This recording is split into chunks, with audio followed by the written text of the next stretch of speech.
അവർക്കതറിയാൻ പറ്റാതെ പോയി. ഇന്ന് ഞാൻ പറയലുണ്ട്, ചില മദ്രസയിലൊക്കെ മക്കൾ ചേർക്കാൻ വരുമ്പോൾ പറയും, ആദ്യം പറയും വാപ്പാര് ഒരു ഏരക്ക് വിടണം കേട്ടോ, മദ്രസ എപ്പോഴാണ് തുടങ്ങുക? 7 മണിക്ക്. എന്തിപ്പോൾ ഏരക്ക് വിടാൻ? സ്കൂൾക്ക് വണ്ടി വരും. അപ്പൊ പറയും എന്നാ പിന്നെ മക്കൾക്ക് ഇതൊക്കെ പറയിച്ചു കൊടുക്കുക എങ്ങനെയാ?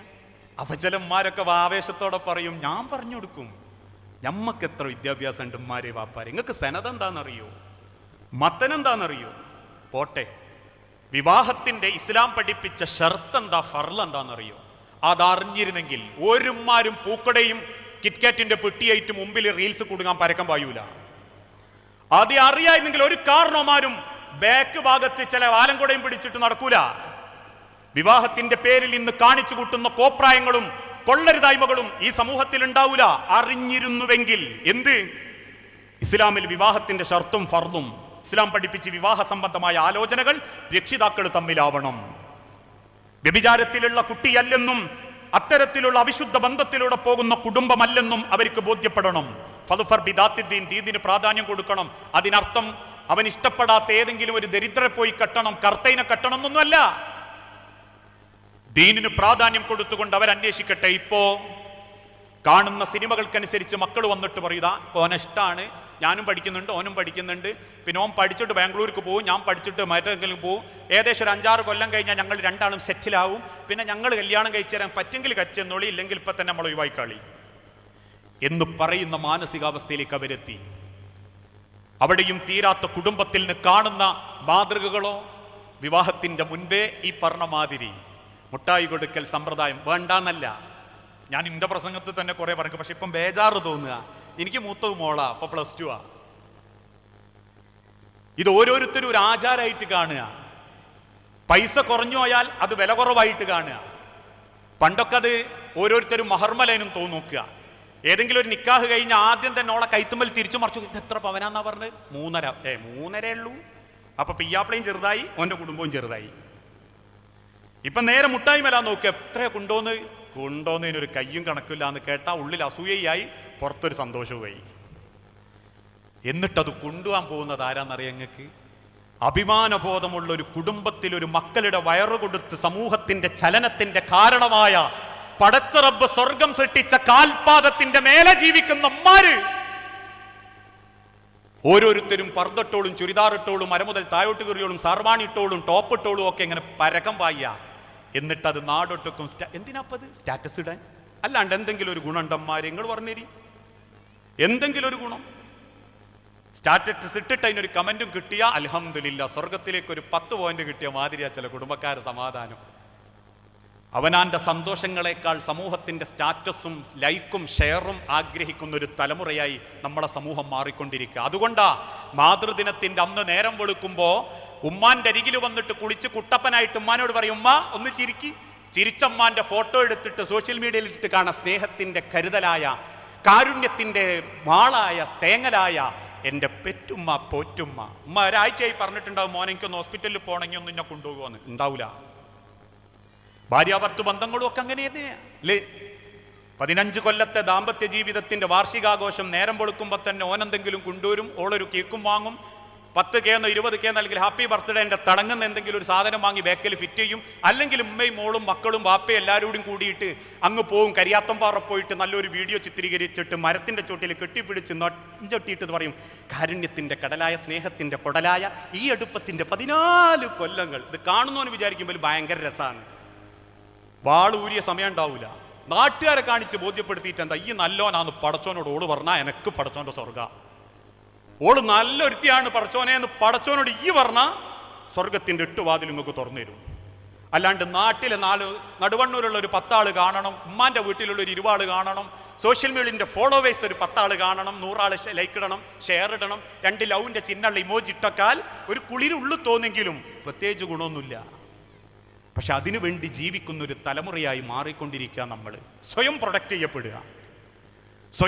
ചെയ്യപ്പെടുക. നിങ്ങൾ ആലോചിച്ച് നോക്കി മനുഷ്യർ, ഇത് എവിടെ എത്തിക്കും നമ്മളെ? ഇപ്പൊ കഴിഞ്ഞ ദിവസം ഞാൻ കണ്ടു വയസ്സറിയിച്ച കല്യാണം. നഊദുബില്ലാ. സത്യം, ഉമ്മാരും വാപ്പാരും വല്യന്മാരും ഒക്കെ കൊണ്ടുവന്ന് കൊടുക്കാം. മൂക്കുത്താനുള്ളതും ചെവി കുത്താനുള്ളതും വലിയൊരു ഓലമടൽമേൽ എഴുതിയിട്ടുണ്ട്, ഋതുമതി കല്യാണം. നിങ്ങൾ ആരെയായി ഉമ്മത്തിനെ പറയിപ്പിക്കുന്നത്? ഈ സമൂഹത്തിൽ എന്ത് നേട്ടമാ ഈ ആചാരങ്ങളെ കൊണ്ടുണ്ടായത്?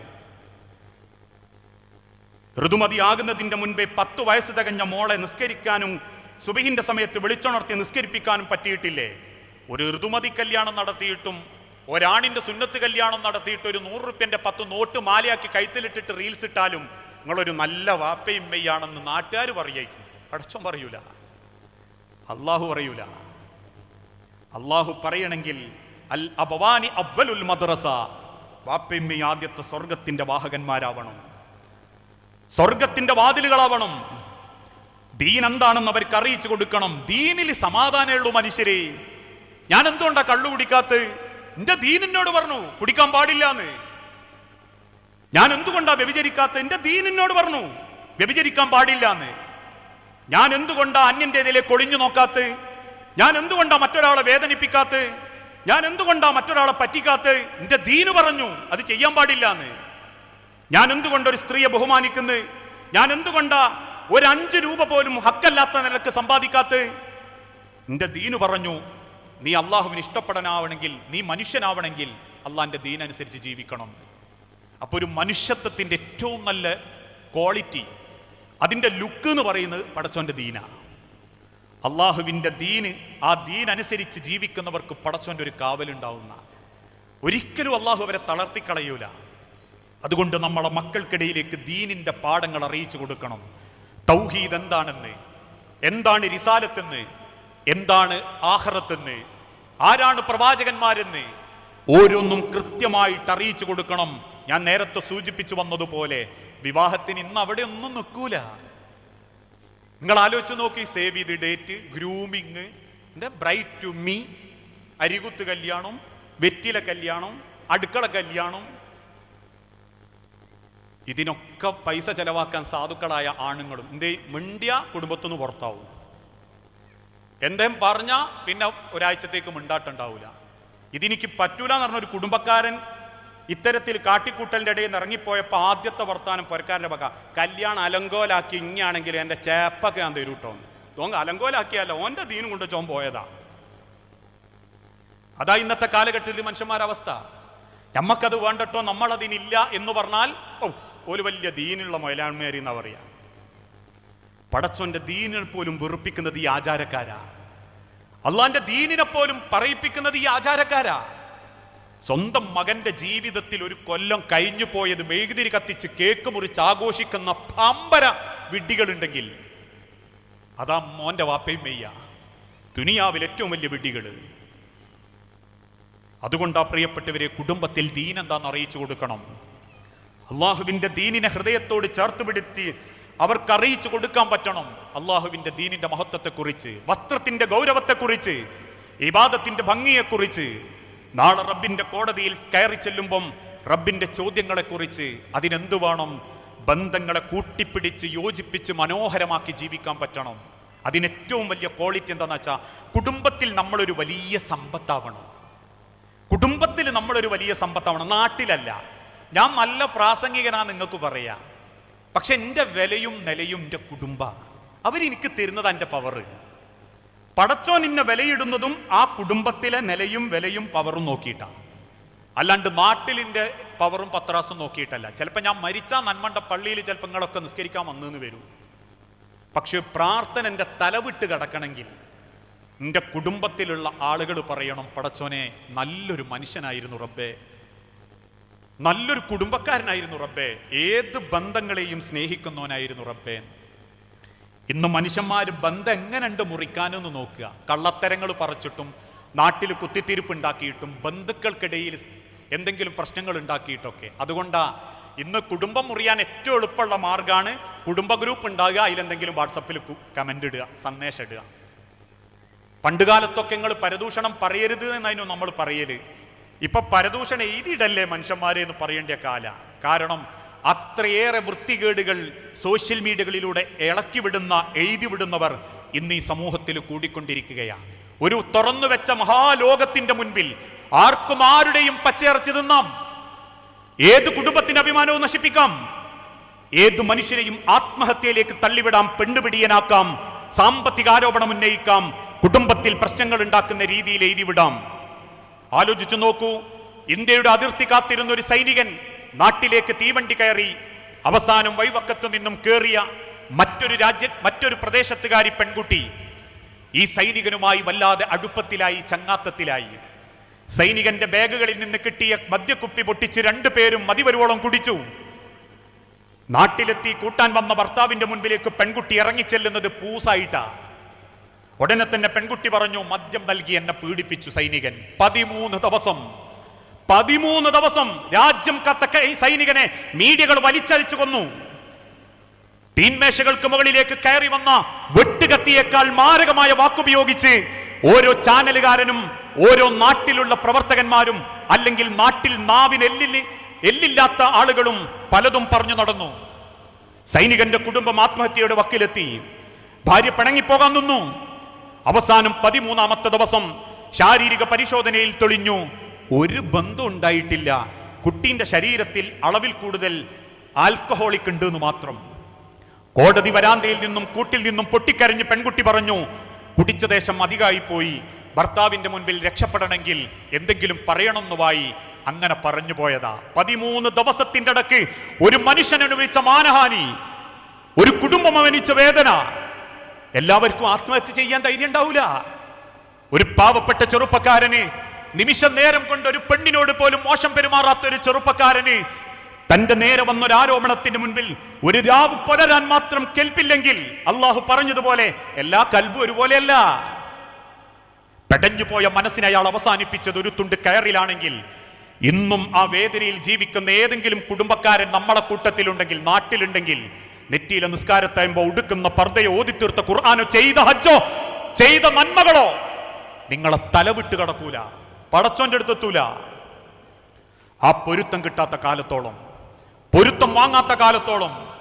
ഇനി മരിച്ചോയോലെ പറ്റിയാണ് പറയുന്നതെങ്കിലോ, മരിച്ചോയിട്ടുണ്ടെങ്കിലോ എവിടെ ചെന്നാ മനുഷ്യന്മാരെ നിങ്ങൾ പൊരുത്തം വാങ്ങുക? ഇന്ന് മനുഷ്യന്മാർക്ക് ആരെയും പച്ചയിറച്ച് തിന്ന രാഷ്ട്രീയം പെണ്ണിനെ കൊണ്ട് അടിപൊളിയാവും, സമൂഹവും പെണ്ണും സാമ്പത്തികവും കൊണ്ട് അടിപൊളിയാവും. അള്ളാഹു പൊറുക്കാൻ റെഡിയാ അല്ലേ? ഞാനുങ്ങളൊക്കെ ചെയ്ത തെറ്റുകൊണ്ട് പടച്ചോൻ ശിക്ഷിച്ചു തുടങ്ങിയെങ്കിൽ ശിക്ഷ കിട്ടാത്ത ഒരൊറ്റ മനുഷ്യന്മാർ ഈ കൂട്ടത്തിലുണ്ടാവില്ല. എന്നിട്ടും പടച്ച റബ്ബ് നമുക്ക് അവസരം തരിക, അല്ല മൂടി വെക്കുക, അല്ല മറച്ചു വെക്കുക. നമ്മൾ ചെയ്ത പല രഹസ്യങ്ങളും പടച്ചോൻ മറച്ചു പിടിച്ചതാ, നമ്മളെ അഭിമാനത്തിനും നമ്മളെ ജീവിതത്തിനും വില തന്നുകൊണ്ട്. പക്ഷെ കൂട്ടത്തിൽ ഒരുത്തൻ ഒറ്റിക്കൊടുത്തിട്ടും, കൂട്ടത്തിൽ ഒരുത്തന്റെ പച്ചയിറച്ചി തിന്നിട്ടും, കൂട്ടത്തിലും കുടുംബത്തിലും ഒരു പാവം പെണ്ണിന്റെ ജീവിതം നശിപ്പിച്ചിട്ടും അത് കൂടെ കൂടി സംസാരിച്ച് അപമാനിച്ചിട്ടുണ്ടെങ്കിൽ, മരിച്ചു കഴിഞ്ഞപ്പോലും കബറിലേക്ക് അതിന്റെ ഓഹരി ഇങ്ങനെ വന്നുകൊണ്ടിരിക്കുന്ന. കാരണം ആ വാർത്ത ഇങ്ങനെ പരന്നിട്ടുണ്ടാവും. ഞാൻ ഒരു ഉദാഹരണം പറയലുണ്ട്, അത് നിങ്ങൾക്ക് എളുപ്പം മനസ്സിലാവാൻ വേണ്ടിയാ. എൻ്റെ അയൽപക്കത്തൊരു കല്യാണം കഴിഞ്ഞെന്ന് കരുതുക. ആ പെണ്ണിനെ കാണാൻ വേണ്ടിയിട്ട് കല്യാണത്തിന്റെ പിറ്റേന്ന് കദീഷുമ്മ ഇങ്ങനെ വന്നു. കാരണം പുതിയൊരു പെണ്ണാണ്, ഓളെയൊക്കെ ഒന്ന് കാണാലോ എന്ന് കരുതി വന്നതാ പുതിയ കല്യാണപ്പുരയിലേക്ക്. മുറ്റത്തുനിന്ന് കുറെ ആൾക്കാർ താറപ്പായ അയക്കുന്നുണ്ട്, കസേരയൊക്കെ കൊണ്ടുപോകുന്നുണ്ട്. ആ സമയത്താണ് കദീഷും അങ്ങനെ വരുമ്പോ കല്യാണം കഴിഞ്ഞ പുതിയ പെണ്ണുണ്ട് മുറ്റത്ത് ഇങ്ങനെ നിൽക്കുന്ന. കദീഷും ഒന്ന് ചിരിച്ചു. കുട്ടി ചിരിച്ചില്ല. കുട്ടി ചിരിക്കണോ ചിരിക്കണ്ടേ എന്നുള്ള ബേജാറിൽ ഇങ്ങനെ നിൽക്കുക. വേഗം അകത്തേക്ക് അങ്ങ് കയറിപ്പോയി കുട്ടി. ഉടനെ കദീഷുമ്മ മനസ്സിൽ ഇങ്ങനെ പറയാ, കദീഷുമാർ ഈ കൂട്ടത്തിലുണ്ടെങ്കിൽ ഞാനൊരു പേര് പറഞ്ഞിട്ടേ ഉള്ളേ. ഉടനെ കദീഷും അങ്ങനെ മനസ്സ് പറയാ, ചിരി കിബിറുണ്ട് എന്ന് തോന്നുന്നു, മിണ്ടണമൊന്നുമില്ല. പൈസ ഉള്ളെടുത്തുനിന്ന് അവൻ കെട്ടിയെന്ന് കേട്ടിക്ക്, വാപ്പക്കൊക്കെ നല്ല മുതലുണ്ട്, അതുകൊണ്ടായിരിക്കും. അകത്ത് കയറി ഭക്ഷണം കഴിക്കാൻ ഇങ്ങനെ, അതല്ലെങ്കിൽ ചായ വാരാൻ നേരത്ത് ചായ മേശമ്മ കൊണ്ടുവച്ചു, പ്ലേറ്റിൽ ആ സാധനവും കൊണ്ടുവച്ചു. വീട്ടിലമ്മ പറഞ്ഞു, മോളെ കദീഷുമ്മക്ക് ചായ കൊടുക്കട്ടോ, കൊണ്ടുവച്ചു. കുട്ടി വേഗം അത്തേക്ക് തന്നെ അങ്ങ് പോയി. നമ്മൾ ഉറപ്പിച്ച് ചിരി കിബിറുണ്ട്, മിണ്ടണമൊന്നുമില്ല. തിരിച്ചു പുരയിലേക്ക് വരുമ്പോഴാണ് അപ്പുറത്തെ വീട്ടിലുള്ള വേറൊരു താത്ത ചോദിക്കുക, എവിടെ നിന്നാ കദീഷോ വരുന്നത്? ഞാൻ ആ പുതിയ നബീസാന്റെ മരിയോളെ ഒന്ന് കാണാൻ പോയതാ. എന്നിട്ടോ? കണ്ടു. എങ്ങനെയുണ്ട്? ഭയങ്കര കിബിറ്. 4 മാസം കഴിഞ്ഞിട്ട് അവസാനം ഈ പെൺകുട്ടിക്ക് ബോധ്യപ്പെട്ടു, എൻ്റെ അയൽവാസി കദീഷുമ്മയാണിത്. കല്യാണപ്പുരയൊന്നും അല്ലാത്ത മരിച്ച വീട്ടിൽ നിന്നൊക്കെ കണ്ടു, ഇടയ്ക്കിടയ്ക്ക് മിണ്ടി, മദ്രസയിൽ നിന്ന് കണ്ടു, പള്ളിയിൽ നിന്ന് കണ്ടു, സലാമൊക്കെ പറഞ്ഞ് എല്ലോ റാഹത്തായപ്പോൾ അടുത്ത റമളാനിൽ വിളിച്ചിരുത്തിയിട്ട് ഒരു നോമ്പുറയൊക്കെ കൊടുത്ത് റാഹത്തിൽ ഒരു 100 രൂപ കൈമലൊക്കെ കൊടുത്ത് തിരിച്ചു പോകുമ്പോൾ കദീഷും അങ്ങനെ പറയാ, വിചാരിച്ച മാതിരി അല്ലട്ടോ, പാവം കുട്ടിയാണ്. പക്ഷെ ഈ 4 മാസം കൊണ്ട് കിബറത്തിയാന്നുള്ളത് നിങ്ങൾ എവിടെ എത്തിച്ചിട്ടുണ്ടാവും? വേറെ ഏതെങ്കിലും ഒരുത്തനോട് പോയി നിങ്ങൾ പറയും എനിക്ക് അന്ന് പറ്റിപ്പോയത് അബദ്ധാന്ന്? അതിലെത്ര പേരും പടച്ചോന്റെ മണ്ണിന്റെ അടിയിൽ പോയി ഉണ്ടാവും. ഒരൊറ്റ കബറിന്റെ അടിയിൽ പോയി നിങ്ങൾക്ക് പൊരുത്തപ്പെടിക്കാൻ പറ്റുമോ?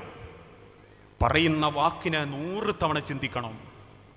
അതുകൊണ്ട് ഹബീബാ നബി തങ്ങൾ പറഞ്ഞതും 2 താടിയെല്ലിൻ്റെ ഇടയിലുള്ള ഈ എല്ലില്ലാത്ത സാധനം അത് നിങ്ങൾ സൂക്ഷിക്കുന്ന എനിക്ക് ജാമ്യം തന്നാൽ, ഇന്നത്തെ ഭാഷ പറഞ്ഞ എഴുതി വിടുന്നത് വിരൽത്തുമ്പുകൾ പരദൂഷണമായിട്ട് എഴുതി വിടുന്നത് നിങ്ങൾ ചെയ്യൂലാന്ന് എനിക്ക് ജാമ്യം തന്നാൽ സ്വർഗം ഞാൻ നിങ്ങൾക്ക് വാങ്ങിത്തരാമെന്ന് റസൂലുള്ള ജാമ്യം സയ്യിദുനാ സല്ലല്ലാഹു അലൈഹി വസല്ലം.